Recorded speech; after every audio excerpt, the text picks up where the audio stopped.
The Community Wildfire Protection Plan, or the CWPP, is a holistic approach for all manner of protection against the threat of wildfires in our community. Community wildfire protection plans nationwide get their impetus from the Healthy Forest Restoration Act of 2003. We followed up on that immediately in 2004. We adopted our original CWPP, which is the Santa Barbara Wildland Fire Plan. And that is the one that we hope to renew right now. The CWPP and the ProgramEIR process are interrelated, but they are two separate, distinct processes where the ProgramEIR will disclose potential environmental impacts in accordance with the California Environmental Quality Act. And that is a really important part of the overall CWPP process because it solicits public input, it provides a robust analysis of potential environmental issues, and all of those issues will be taken into consideration by City Council. And ultimately, if the City Council chooses to approve and certify the EIR, then the CWPP would move forward. We have done a robust analysis previously in the city with the prior ProgramEIR, and I think that's set a great foundation for the environmental review process going forward. And to the extent that we can, we'll rely on all of that data and all of that great analysis. But moving forward, I think we've had a lot of significant events in our community, and those significant events, such as the Thomas Fire, need to be looked at, and the potential impacts associated with that taken into consideration as part of this EIR process. Every year there's changes to the landscape of the community. Different fuels. We've had, since 2004, we've had probably a dozen landscape changing fires in the county, and Santa Barbara City has been surrounded by these fires. The City of Santa Barbara received a state grant in the amount of $310,000 to update the CWPP. The state and CAL FIRE have a long history of giving out grants for the protection of citizens, either through fuel reduction, education, or planning. The state and CAL FIRE does feel that CWPPs are an important part of keeping communities safe during vegetation fires. Well, we have a time limit on this one. We need to get this CWPP done by March of 2021.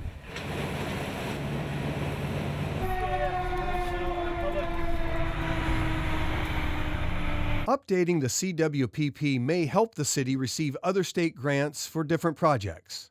It does potentially help with a lot of funding sources, not only the state, other grant processes that the city can get involved in. It helps because the CWPP will identify projects, projects and programs that could be not related to fuel reduction, but maybe improvements to homes that make homes more fire resistive. But having that on a plan approved by the City Council. The goal of this plan is to create a safer community and to expand our existing CWPP so that we're more encompassing the areas surrounding the city as well as the city itself, so that we are interfacing with our neighbors, for instance, the Montecito Fire Protection District, the County Fire Protection District, and the National Forest, so that we're taking into consideration the neighbors that border us as well as within the city, and to create a safer environment to protect the citizens from wildland fire. This effort will include a collaborative approach with adjacent jurisdictions. Fire doesn't stop at jurisdictional boundaries. What comes in, actually we saw it recently in the Thomas Fire, the fire doesn't stop right at the border. It goes where fire will go. So it's very important for us to coordinate with the surrounding jurisdictions. We're unique here in Santa Barbara that we have many surrounding jurisdictions. Their actions and their mitigation efforts directly affect what we do, just the same the different mitigations, fuel treatment, evacuation work that we do here in the city could potentially affect them if a fire were to start here in the city and expand outwards. The process for developing the plan has several key elements, including what are the fire hazards and risks.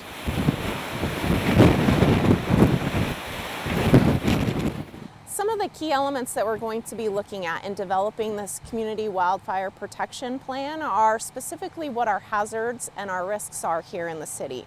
When we're looking at hazards, we're looking at what fire hazards do we have? What's our potential for spotting? What's the potential for a fire to even start? Looking at ignition potential. What kind of vegetation do we have out there? Slopes, topography, how that all comes into play. Then when we look at risks, we're looking at what we have in place as far as structures, road conditions, what defensible space we have done or haven't done, community-wide projects, what we have for public education, home hardening. There's a wealth of different areas that this community wildfire protection plan is going to be looking at.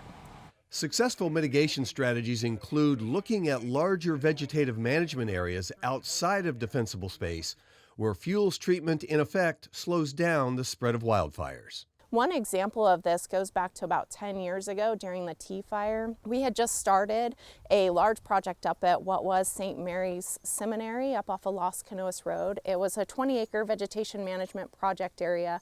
We started on the east side of St. Mary's Seminary. We had done a couple acres of fuels treatment work shortly before the Tea Fire came through. That Tea Fire came through with the intensity that we've all seen, that we know, that we've seen the pictures or maybe experienced firsthand. However, when it came up to the seminary, we noticed exactly what we hoped to see. We saw a decrease in fire intensity, flame lengths were less. We actually had firefighters up there at the seminary who reported the same.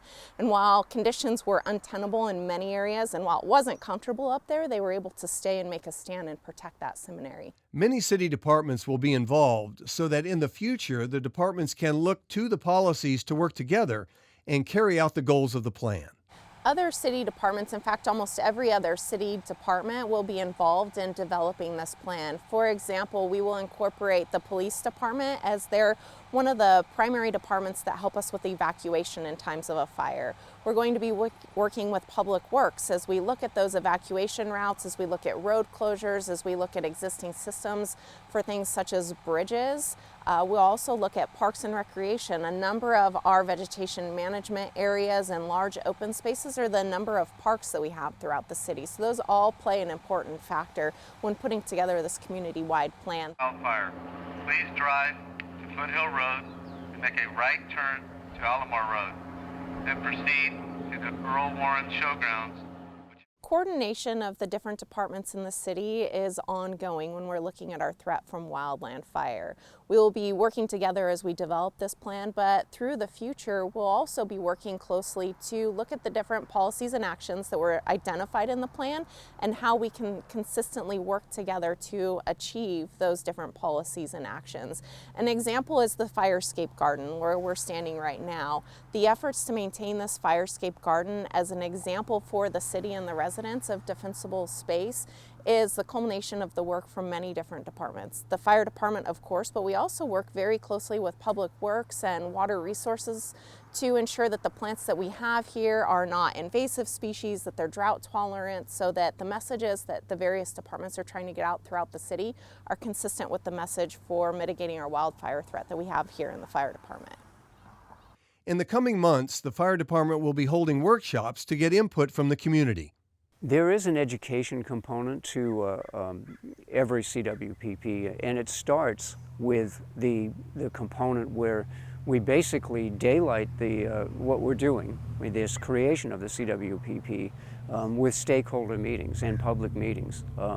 And that way we can disseminate information as well as we can learn from the public what they feel should be in a CWPP. As you know, this is a very fire-savvy community, and people are aware of fire issues and they have their own opinions, and we want them to come out and express those opinions when we have public meetings. So there's a give and take there. The Community Wildfire Protection Plan will be submitted to CAL FIRE. The Santa Barbara City Fire Department is committed to finding new and improved ways to battle wildfires to keep our community safe.